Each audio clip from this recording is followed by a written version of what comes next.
Good morning, everybody. Renee Amor with Louisiana Women Lead. I'm excited today for the guest that we have on. We may have another guest joining us here in just a few minutes. We're going to take some time today to talk about breaking down barriers for women to run for office. For those who are not aware of who we are, Louisiana Women Lead was launched in September of this year to train center right women to run for office.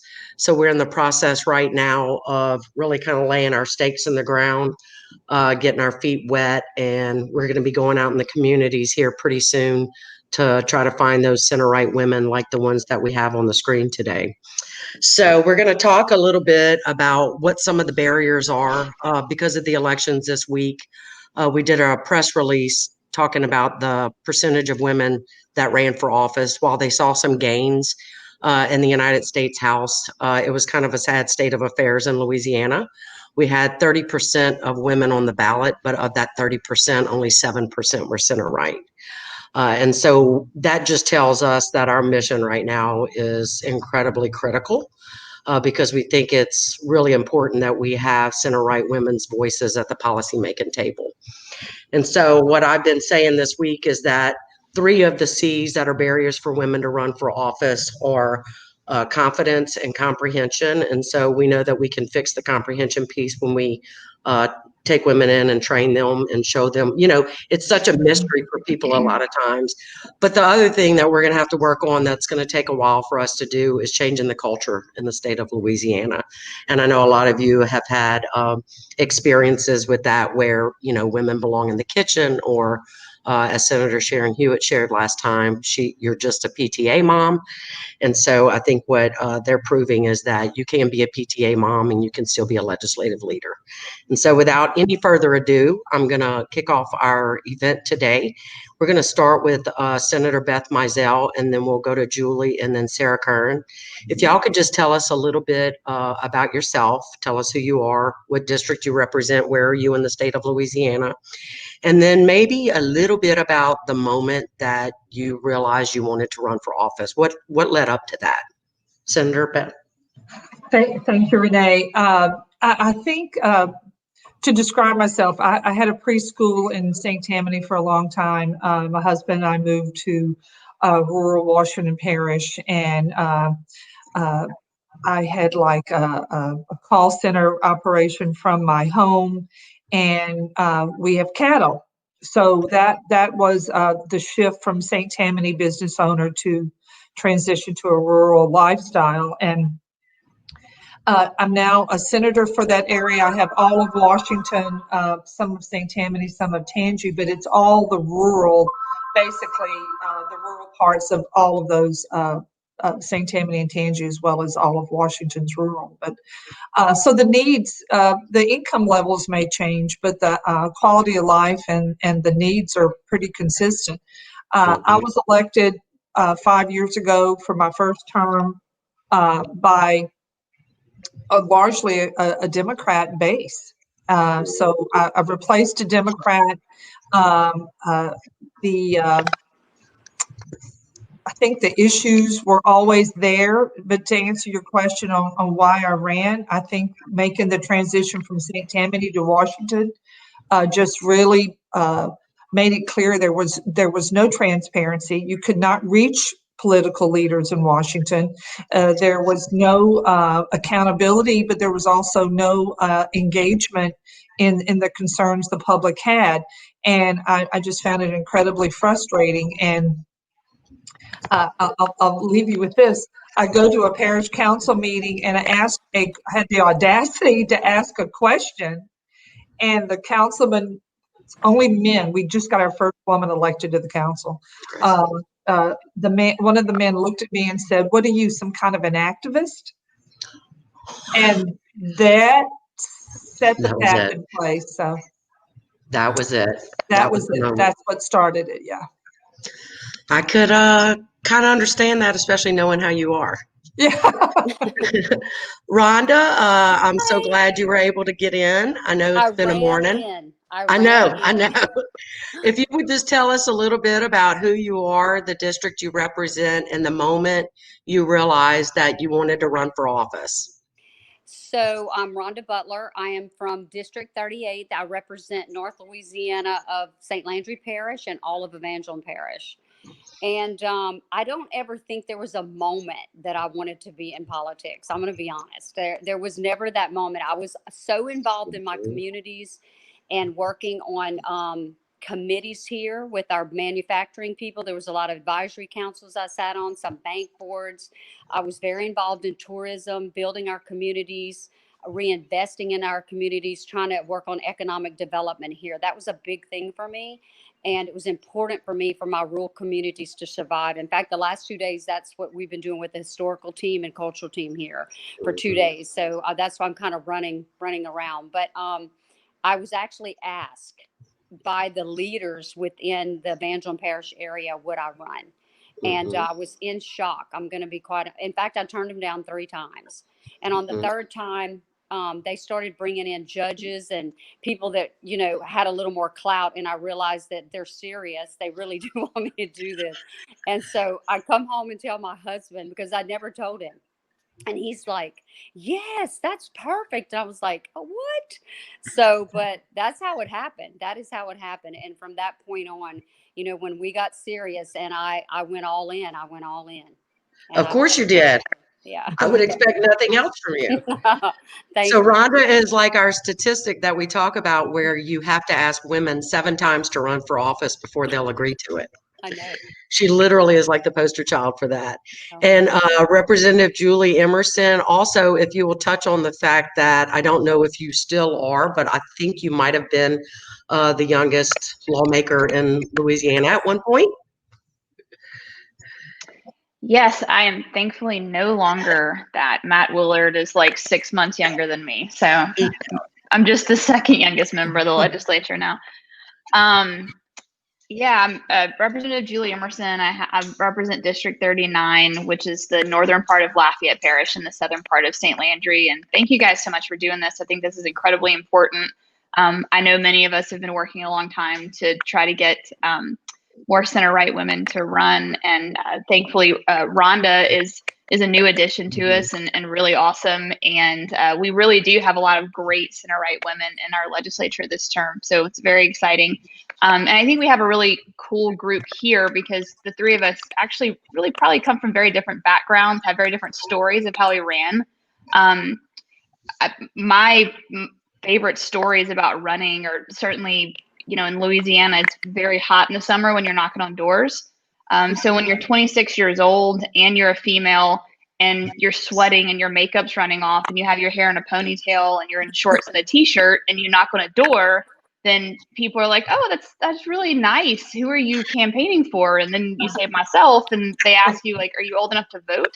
So that's, that was a really like entertaining part of it. And I think another one of those C's you were talking about, Renee, earlier is crazy, because sometimes I say you got to be a little bit crazy to do this. And I don't know. I mean, when I think back on my 26-year-old self, I was a lot crazier then than I am now. So I'm not sure if I would necessarily have the confidence to do it again. But yeah, I just kind of jumped in. My district was the demographics were kind of shifting. It had traditionally been a Democrat district, but kind of a moderate Democrat district. And there were several people in my area who were kind of looking for somebody to run against the incumbent. And they had been talking to me because I have a political background. I'd worked in politics before, especially on the communication side. And so they were talking to me about potentially finding somebody to run. And so I did. I actually went out and tried to recruit. I tried to recruit about 5 different people to run. Actually, all of them were men.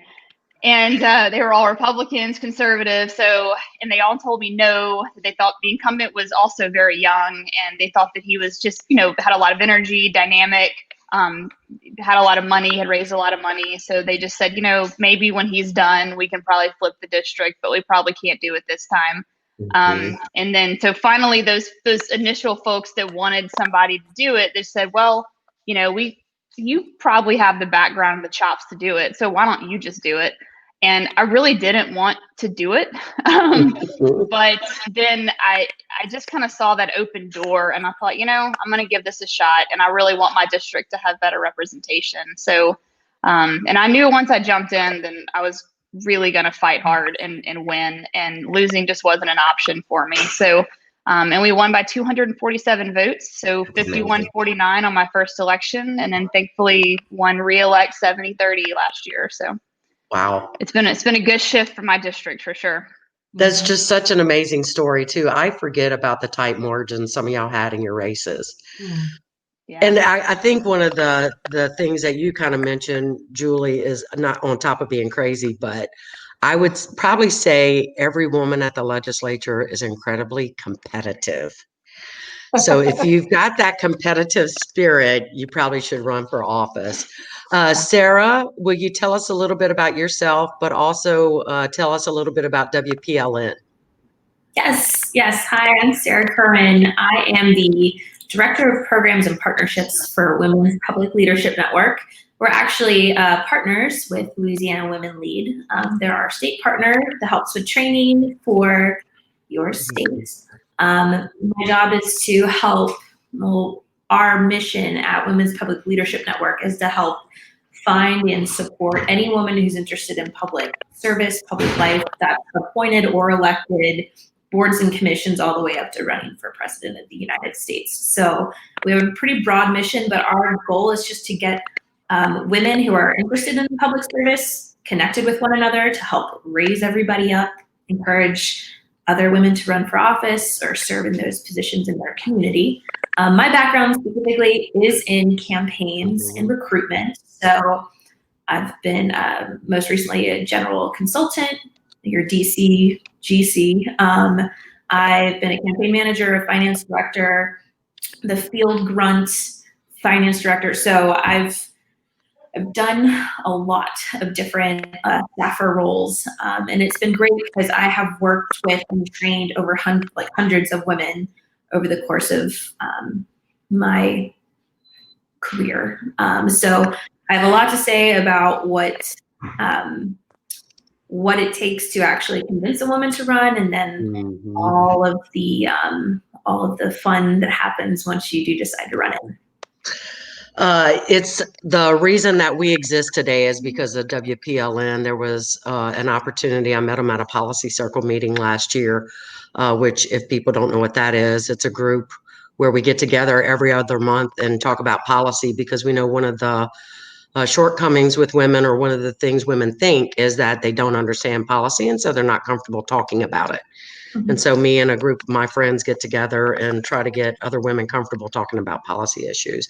But anyhow, met them there, and they had this amazing grant opportunity that we could not turn away. And so that's why we're here today. So moving on, I would love to hear a little bit. We're going to start with Beth again, about what was some of your families and friends responses. We heard a little bit about Frank's response for Rhonda, but what did your family think when you mentioned to them? What did you think was going to happen to your family as well? Tell us a little bit about that, Beth. Well, I mean, I don't have anything dramatic about that. Everybody, it was kind of like they could see it coming.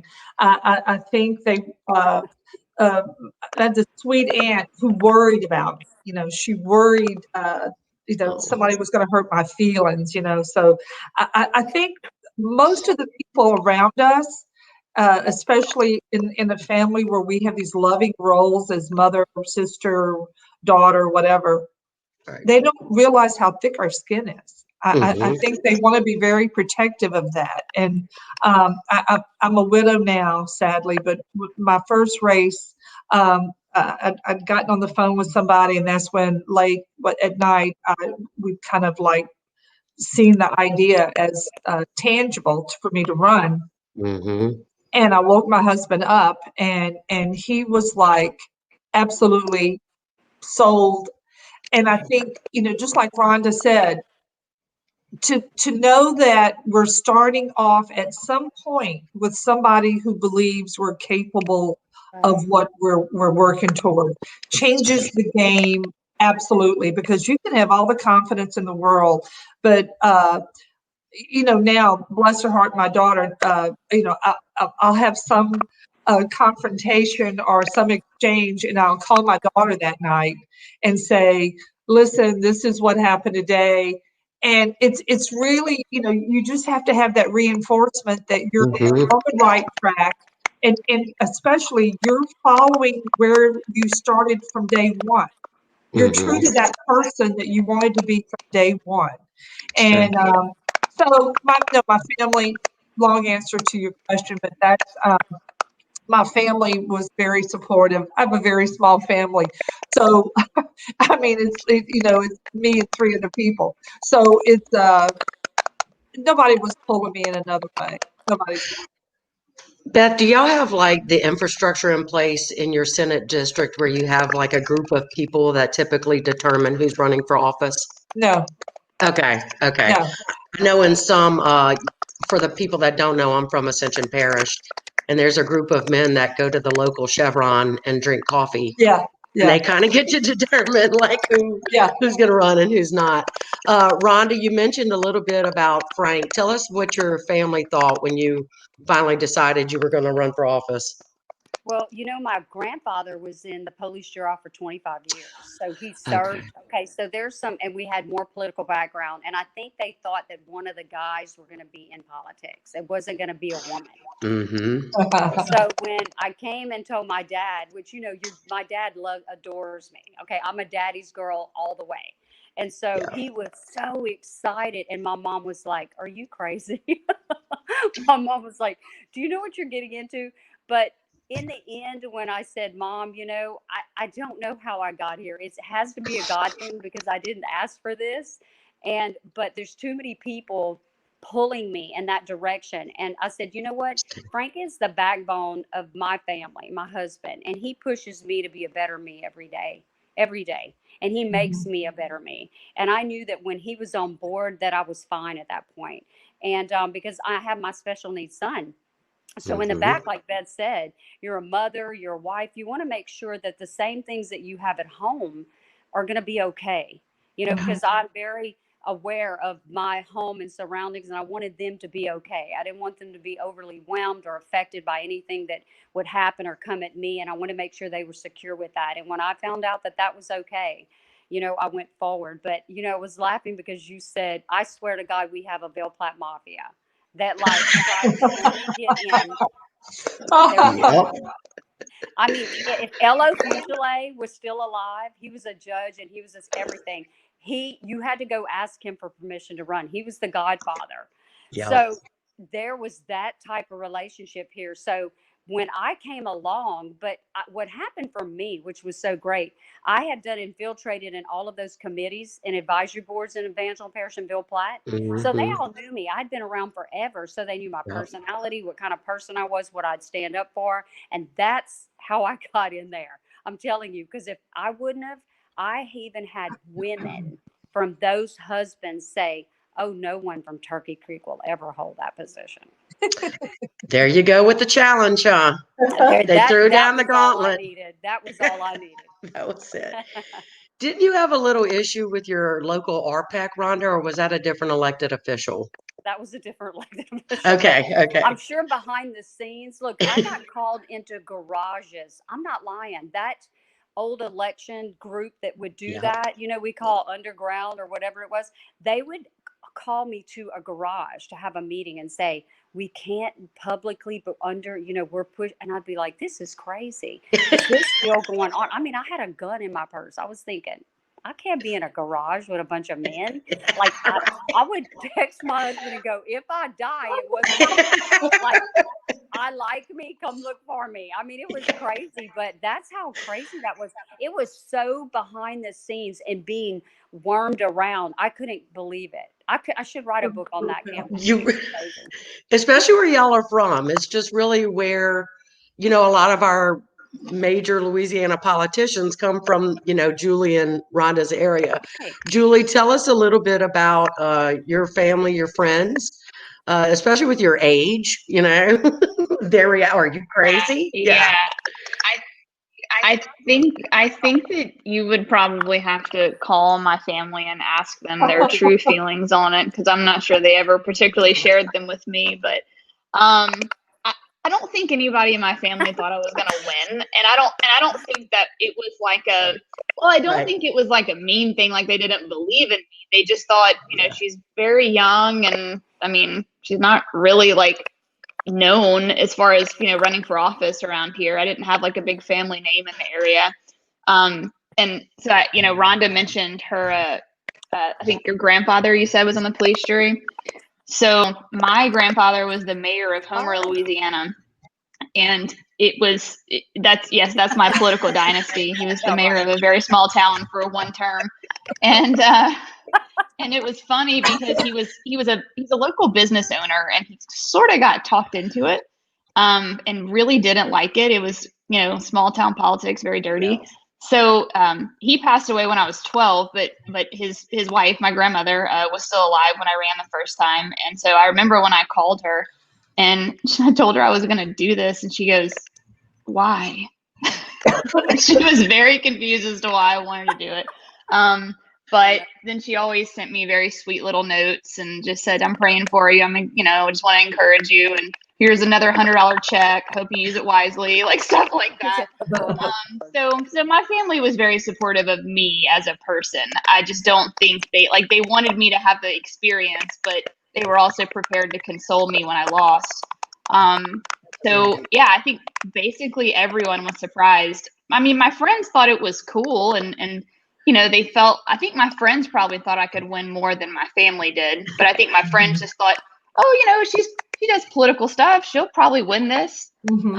But they really did come out and help a lot, and I think that mattered. And for me, in my area, we do have a lot of those little coffee clubs and stuff like that. And those people respected me, but again, I don't think they thought I was going to win either. So I just honestly, I really got out and worked very hard and knocked on every single door. And I think we basically surprised everyone, including me a little. I mean, I knew that we had what it took to win, and I knew that we could win every single door. But I'm pretty sure that my race was the only Democrat to Republican flip in 2015. There were a couple of Republicans who beat incumbent Republicans, but I think mine was the only flip. So it was kind of a surprise on election night, I think. And something that Representative Davis is watching along with you guys today, that she noted that every one of y'all's seats were Democrat at one point and flipped to Republican. Sarah, is this because y'all work across the country, or these stories that y'all commonly hear from women about like the reactions they get from their family and friends? Very common. I have a couple other things I can add to that, but I mean, most importantly, and it depends like where you are in your life. So if you're in your mid-20s and you're running, you may not have a partner or a family of your own. So your mom, your dad, your brother, sister, grandma, grandpa are going to be like your big support system. Totally normal for them to think, well, why would you want to do that? That's crazy. But so long as they're not actively convincing you not to or working against you, that's like a great thing. I found that younger candidates, it's their friends and their professional colleagues that tend to be like their core, like when you put kitchen table for your campaign, that's where most of those people like fall into. Once you start having your own family, I know that the support of your family is the most important. Like Beth mentioned, it's more there. Your family will be more worried for you, and you will be more worried for your family. Protecting them, keeping them in the bubble, making sure your kids don't become a story. Families get complicated. So I've actually found that if you have the support of your family and you're both concerned about the other one, that just creates a more positive, like you grow with your family in those situations. The more sad parts are when you are working with a candidate who might not have good relationships with parts of their immediate or extended family, whether it is with a sibling or your in-laws.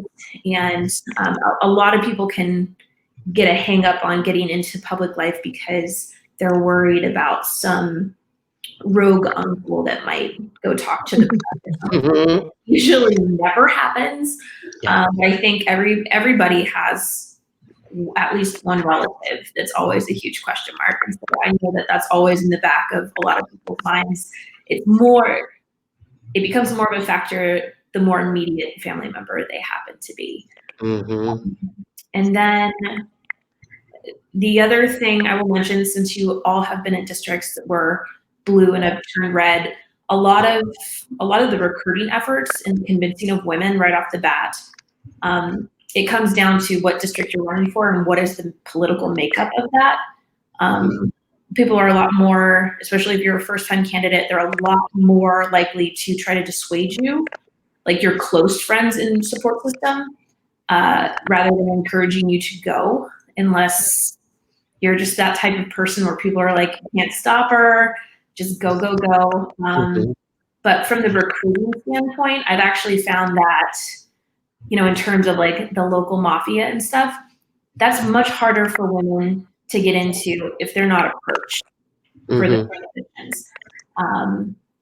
In fact, it's going to be really difficult to try to run as a conservative in a traditionally red district if you don't have the blessing of those people.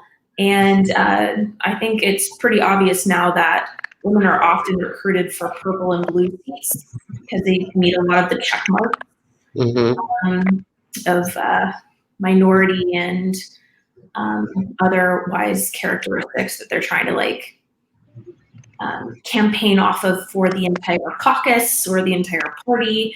And the problem really comes down to continual support once you actually do agree to run in those kind of roles. And I'm sure we can go into that in further discussion. Oh yeah, without a doubt. It's always so interesting to me. Like, I know all of y'all, I have to hobby all of y'all, and I don't mean have to in that type of way, but how everybody gets there in such a different way, and the things that y'all overcome to get there. And I think in particular, the reason why center right women are incredibly important is that I think we are amazing problem solvers. And I don't mean we like I'm running for office, because I'm not. But I think all of y'all are amazing problem solvers. I know Rhonda had a hectic morning. Beth has like this broadband issue. Julie's got licensing things, constantly and all the time. But what I see in y'all is that y'all are always looking for the next solution. And I think that that's just, there's like no brick wall that y'all come up against. If y'all would not mind, it's probably going to be one of our last questions. Share with us, what was one of the barriers, the biggest barrier that you felt like you had when you started running for office? And we obviously really want to hear, how did you overcome that? Beth, if you'd go first. Thank you, Renee. Thank y'all for doing this. I appreciate what Sarah said. I think one of the biggest obstacles was just breaking into fundraising and how to get all the practical boxes checked.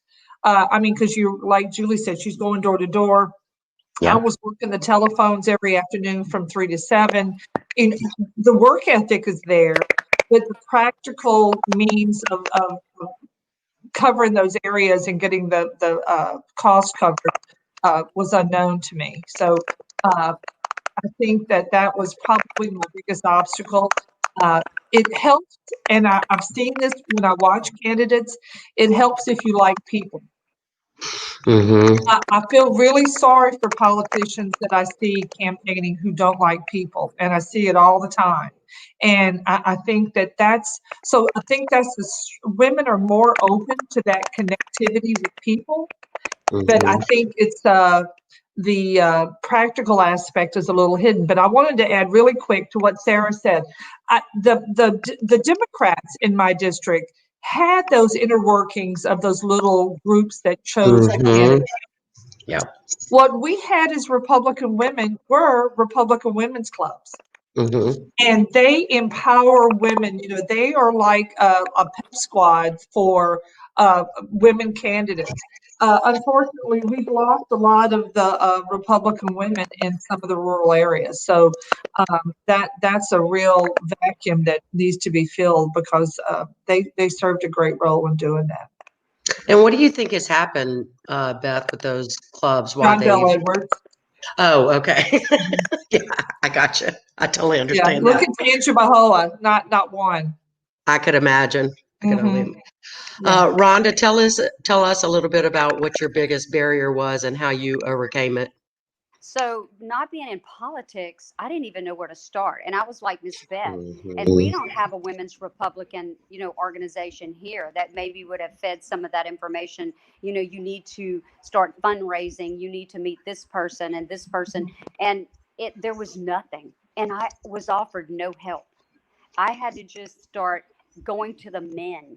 I mean, the men knew. As soon as Beth said, there are little groups that they have in this area. They all knew exactly where you started your fundraising. Let me tell you, when I got my first money, I sit on a board for Percy Inc. And they have a farm, crawfishing and farm. And so I sit on the board, and she said, Rhonda, I can't make that ag meeting today. Would you go?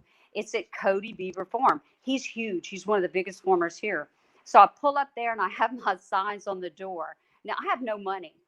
I don't have any money in my campaign, and I'm having to learn even how to open a campaign account. I know nothing. I'm telling you guys. So it would have been nice if there would have been like a checklist or something that I could have like Mhm. check off. You go open up a campaign, and it has to say this. It needs to be put that way. I mean, I'm making cool stuff up like, oh, Rhonda Butler campaign sounds good. I mean, I'm winging it, totally ignorant of the fact. So I drive up at this guy's farm. It's huge. He has 200 peelers processing. I don't know how much property. I don't even know who he is. And he flies in on a four-wheeler. Okay. And he says, may I help you? And I said, oh, I'm here for Percy Inc. to sit on the meeting for the ag meeting today, to bring some of our ideas to the table. And he said, well, you missed the meeting. And what do I say? Well, I'm a day late and a dollar short. And he starts laughing. And he goes, who are you? And I said, oh, I'm that lady right there. I'm running to be your state representative. It was so funny. And he goes, really? He said, come into my office. I left with $1,500. I'll make that a cartwheel out of there. Like, I thought that was amazing. So it's like, I was like, would somebody help me? And so, you know what? I go back in his office and I said, I have a question. And he said, yes, ma'am, anything. And I said, I don't know how to do this. I don't know how to raise money. And do you know, he threw me a big supper, and people, all the important Wow. people, behind the scenes showed up. And I started realizing, and you know what? Not one of them was a woman. They were Wow. all men. And I just started picking their brains and doing what you do as a woman. Hi, all that nice stuff, until I figured out, well, this is how it rolls. And then I started working that. And Wow. I didn't know anything, but I am working now with a group of women to fill that void for us with the Republican women group. And Yeah. Tony Agaloid I've got her excited again. And we're trying to do that so that we can go sit with them and make a checklist or whatever we need to show these women if you decide to run. Because I spent most of my time trying to figure it out when I needed to be on the campaign trail. I got in there late. Yeah. Yep. So it's That's a important. really great point, Rhonda. And definitely something that we're hoping we can fill once we start training, is that because we're going to try to do them in like localities. So like everybody's not driving to Baton Rouge all the time, but Right. that you'll leave our training with your checklist. And so I think it'll take some of the mystery out of like, how do you run for office and what do you do? Yeah. Julie, tell us a little bit about one of your major barriers. And I mean, you told us a little bit about just showing up to the door in August in Louisiana, Yeah. So no, actually, I lucked out just a little bit because I think that obviously being a young woman and also single, because I do remember one time when I called a donor early on, his first question to me, a guy that had known me for a long time, he goes, well, are you married yet? Use it. So that was odd question. I was like, no, you have any possibilities? Or anyway, but no, I kind of thought that was going to be a little bit of a barrier for me.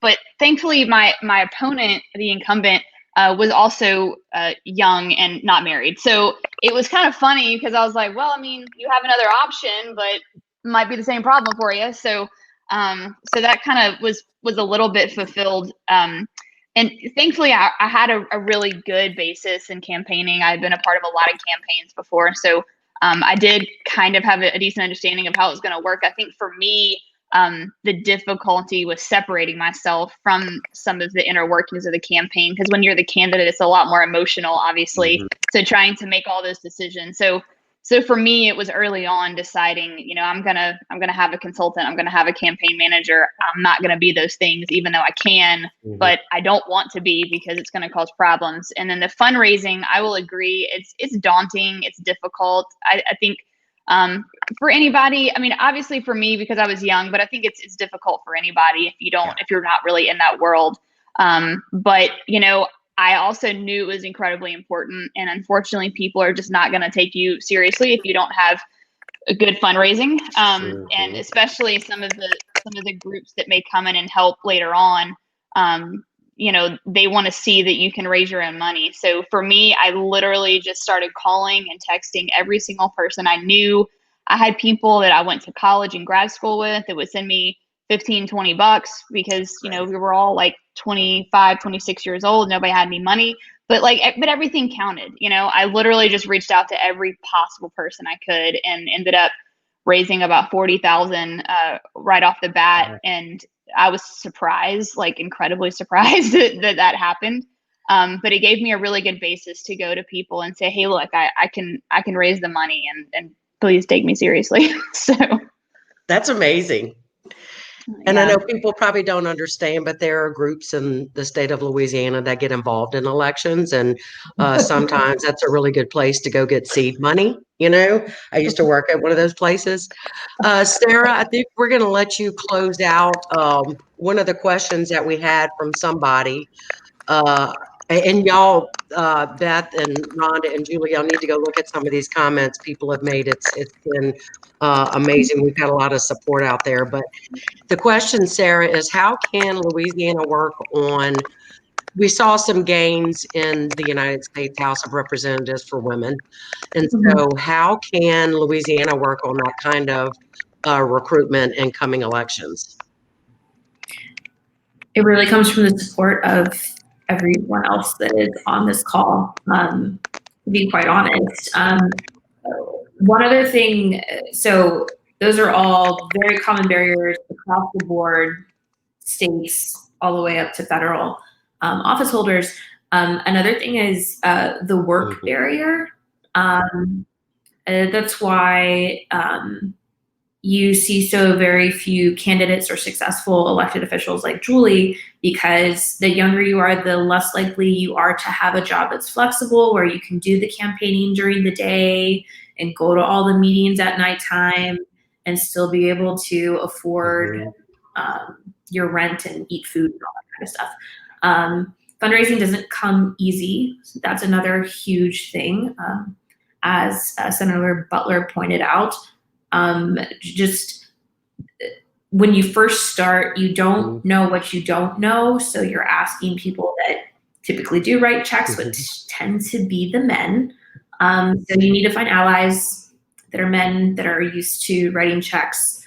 But just for viewers watching, women make up majority of the voters, and they are slowly starting to increase in their shareholding of making up the donors for candidates too. So that seems like a really weird thing to be like, if you've never given money to anyone politically, it's weird.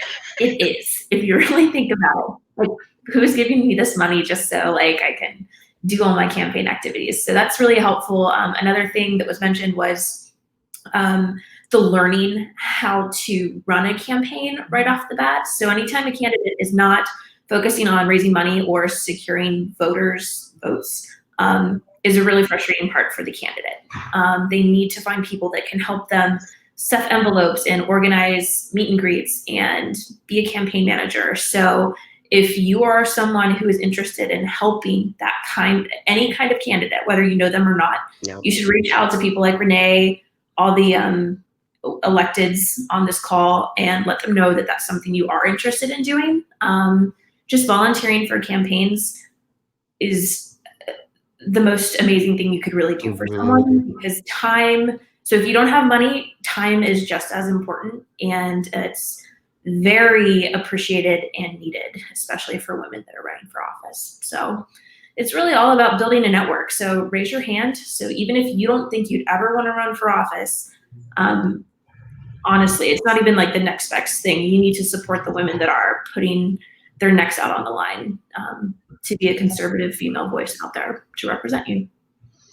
Amen, Sarah. Those were like really great points. I forget about that sometimes, that it is weird for people to fundraise, because this is our world that we live in. We go to fundraisers all the time. And so it is odd to go out and ask people for money. I'm really grateful for y'all taking the time today, Beth and Julie, Rhonda, and Sarah, just to share these stories with women across the state of Louisiana. I think it's critical that they hear from the success stories we have in Baton Rouge currently, and that obviously my hope is that we have more. We have a website called louisianawomenlead.org. I'd love it if people would go fill out or get involved, donate. Obviously, we're on Twitter, Facebook, all those social media websites. I appreciate everybody's time today, and I hope everybody has an amazing weekend. Thank y'all. Thank you.